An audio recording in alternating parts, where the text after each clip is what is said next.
जवळ समोर साताऱ्याच्या जवळ निमाम पाडेळ नावाचं गाव आहे. तिथे मी आणि माझी आई राहतो. मी निनाम पाडेळीचा. हो का, तू आणि आई आणि मग तुझे बाबा. आता पंत पण त्याला छान उत्साहाने विचारतायत. त्या मुलाचाही उत्साह वाढतो.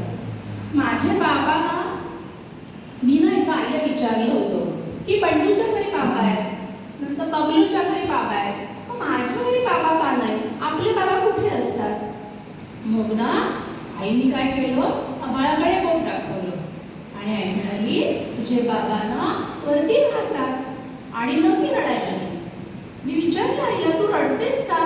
ती म्हणे, काही नाही रे बाळा, माझ्या डोळ्यात कुसळ घुसलं. आणि मग ना जेव्हा जेव्हा मी आईला विचारायचं ना बाबा कुठे, तिच्या डोळ्यात कुसळ घुसायचं आणि पाणी यायचं. नंतर म्हणाले, बोल पण तू इथे कसं आलास?